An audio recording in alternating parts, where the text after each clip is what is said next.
Hi, നമ്മുടെ പുതിയൊരു വീഡിയോയിലേക്ക് എല്ലാവർക്കും സ്വാഗതം. അപ്പോൾ ഞങ്ങളെല്ലാവരും കാവടിത്തുള്ളി എങ്ങോട്ടാണെന്നല്ലേ, അപ്പോൾ എൻ്റെ വീട്ടിലേക്ക് 2 ദിവസം നിൽക്കാൻ വേണ്ടിയിട്ട് പോവാണ്. അപ്പോൾ പൂയത്തിൻ്റെ അന്നാണ് നമ്മൾ പോകുന്നത്. അപ്പോൾ ഞാനും ചേട്ടനും കുഞ്ഞിപ്പെണ്ണും എല്ലാവരുമായിട്ടാണ് പോകുന്നത്. അമ്മയ്ക്കും ചേച്ചിക്കും 2 ദിവസത്തേക്ക് ലീവെന്ന് പറഞ്ഞു. അപ്പോൾ നേരെ കായംകുളത്തേക്ക് വിട്ടേക്കാമെന്ന് വിചാരിച്ചു. അപ്പോൾ അമ്മയോട് വന്ന് യാത്ര ചോദിച്ചിട്ടൊക്കെ പോവാണ്. അമ്മയുടെ ഈ താക്കോലൊക്കെ കൊടുത്ത് അടുത്ത് തന്നെയാണ് അമ്മയുടെ വീട്. നമ്മുടെ വീടും ചേട്ടൻ്റെ വീടും അടുത്തൊക്കെ തന്നെയാണ്. അങ്ങനെ അമ്മയോടൊക്കെ യാത്ര ചോദിച്ച് അമ്മയ്ക്ക് കുഞ്ഞിപ്പെണ്ണിനെ വിട്ട് പോകുന്നത് ഭയങ്കര സങ്കടമാണ്. എന്നാലും നമ്മൾ 2 ദിവസത്തേക്കല്ലേ പെട്ടെന്നൊക്കെ വരണേന്ന് പറഞ്ഞാണ് വിടുന്നത്. അങ്ങനെ ഞാൻ വീഡിയോ എടുത്തുകൊണ്ടിരിക്കുമ്പോൾ അമ്മ ചോദിക്കും എന്തോ എടുക്കുവാന്ന്. അപ്പം ഞാൻ പറഞ്ഞു ഞാൻ വീഡിയോ എടുക്കുവാന്ന്. അങ്ങനെ നമ്മൾ യാത്രയൊക്കെ പറഞ്ഞ് നേരെ നമ്മൾ കായംകുളത്തോട്ട് വിടുകയാണ്. അപ്പോൾ കുഞ്ഞിപ്പെണ്ണാണെങ്കിൽ ഹെൽമെറ്റെ പിടിച്ച് അങ്ങനെ 2-3 ഇടിയൊക്കെ കഴിഞ്ഞ് നമ്മൾ വീടെത്താറായി. നമ്മുടെ ഇവിടുന്ന് കുറച്ച് ദൂരമേ ഉള്ളൂ, ഒരു 3/4 മണിക്കൂർ, അത്രയും 3/4 മണിക്കൂറും വേണ്ടെന്ന് തോന്നും. അങ്ങനെ നമ്മൾ വീട്ടിൽ ചെന്നപ്പോഴത്തേക്ക് ഇതാണ് എൻ്റെ വീട്. കാക്കനാടാണ് എൻ്റെ വീട്, കായംകുളം കാക്കനാട്. അങ്ങനെ വീട്ടിൽ ചെന്നപ്പോഴത്തേക്ക് എല്ലാവരും നല്ല ഉറക്കമായിരുന്നു. അങ്ങനെ ഞാനും ചേട്ടനും കൂടെ കുറച്ച് നേരം വെളിയിൽ പോസ്റ്റ് ചെയ്തിരുന്നു. അതിനപ്പുറത്ത് അമ്മൂമ്മ വന്നെടുത്ത് കുഞ്ഞിപ്പെണ്ണിനെ. കുറേ ദിവസമായല്ലോ അമ്മൂമ്മ കണ്ടിട്ട്. നമ്മളിപ്പോൾ എനിക്ക് തോന്നുന്നു 1 മാസം 1.5 മാസമായിക്കാണ് നമ്മൾ വീട്ടിലോട്ട് പോയിട്ട്.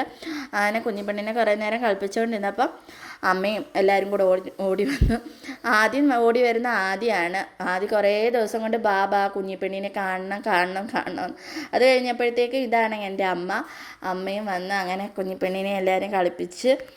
പിന്നെ അത് കഴിഞ്ഞപ്പോഴത്തേക്കാണ് ചേച്ചിയും ചേട്ടനും ഇറങ്ങി വന്നത്. അങ്ങനെ ചേച്ചിയും ചേട്ടനും എല്ലാവർക്കും കുഞ്ഞിപ്പെണ്ണിനെ കണ്ടതിൻ്റെ സന്തോഷമാണ്. നമ്മൾ 2 ദിവസം കഴിഞ്ഞ് നമ്മൾ തിരിച്ച് ഇങ്ങ് പോരും.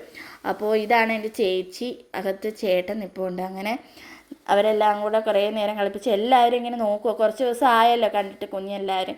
അങ്ങനെ എല്ലാവരുടെയും കൈ അങ്ങോട്ടും ഇങ്ങോട്ടും പോവാണ്. കുറേ കഴിഞ്ഞപ്പോഴത്തേക്കും നല്ല മഴ പെയ്തു. നമുക്കിനിയും വെട്ടിക്കോട് വരെ പോകണം. അത് കഴിഞ്ഞപ്പോഴത്തേക്കും ചേച്ചിക്ക് നൈറ്റ് ഡ്യൂട്ടി ആയിരുന്നു. അങ്ങനെ ചേച്ചിയും പോയി. അത് കഴിഞ്ഞപ്പോഴത്തേക്കും ഞാനും അമ്മയും കുഞ്ഞിപ്പെണ്ണും ചേട്ടനും ആദിമോനും മാത്രമേ ഉള്ളായിരുന്നു. പിന്നെ ഞങ്ങൾ കുറേ കഴിഞ്ഞപ്പോഴത്തേക്കും കുഞ്ഞിപ്പെണ്ണിനെ അമ്മയെ ഏൽപ്പിച്ചിട്ട് പൂയം തൊഴാൻ വേണ്ടിയിട്ട് വെട്ടിക്കോട് വന്ന്. നമ്മൾ നേരത്തെ പറഞ്ഞല്ലോ പൂയ ദിവസമാണ് നമ്മൾ വീട്ടിലോട്ട് പോയത്. അതിൽ നല്ല തിരക്കായിരിക്കും, അതുകൊണ്ട് പൂയം കണ്ട് തൊഴുതിട്ട് ഇങ്ങ് പോരാമെന്ന് ചോദിച്ചു. അവിടെ ചെന്നപ്പോൾ നല്ല തിരക്കായിരുന്നു. നല്ല തിരക്ക് മാത്രമല്ല, നല്ല മഴയായിരുന്നു. സത്യം പറഞ്ഞാൽ പോലീസുകാരെയൊക്കെ സമ്മതിക്കണം. അവർ മഴയാണെങ്കിലും വെയിലാണെങ്കിലും ഇങ്ങനത്തെയൊക്കെ പരിപാടി വന്ന് നിൽക്കുന്നല്ലോ, അത് തന്നെ ഏറ്റവും വലിയ കാര്യം. അങ്ങനെ ഭയങ്കര തിരക്കായിരുന്നു. അങ്ങനെ നമ്മൾ നന്നായിട്ട് അകത്ത് കയറി നമുക്ക് നന്നായിട്ട് തൊഴാൻ പറ്റി. നമ്മൾ കുറേ നാളായിരുന്നു പാലയച്ച് കഴിഞ്ഞ് നമ്മൾ പിന്നെ വെട്ടിക്കോട്ട് അമ്പലത്തിൽ പോയിട്ടില്ലായിരുന്നു. പിന്നെ ചേട്ടൻ പോയി കുളത്തിൽ പോയി കാലൊക്കെ കഴുകി നമ്മൾ നേരെ അമ്പലത്തിൽ തൊഴാൻ വേണ്ടിയിട്ട് കയറി. അങ്ങനെ ചുറ്റെല്ലാം തൊഴുത് നല്ല ഭംഗിയായിട്ട് തൊഴുത് നമ്മൾ ഇറങ്ങി. പിന്നെ ഞാനൊന്നും വീട്ടിൽ നിന്ന് കഴിക്കാതാണ് വന്നത്. കാരണം എന്ന് പറഞ്ഞു കഴിഞ്ഞാൽ അമ്പലത്തിൽ കയറുന്നതുകൊണ്ട് എന്തെങ്കിലും കഴിച്ചു കഴിഞ്ഞ് കഴിഞ്ഞാൽ പിന്നെ വീണ്ടും കുളിക്കണമല്ലോ. അങ്ങനെ ഒരു ചായയും ഒരു കാപ്പിയും ബജ്ജിയൊക്കെ കഴിച്ച് നേരെ നമ്മൾ പാഴ്സലും കൂടെ മേടിച്ച് നേരെ വീട്ടിലോട്ട് വിട്ടു. അപ്പോൾ അടുത്ത വീഡിയോ ആയിട്ട് വരുന്നിടം വരെ ബായ്.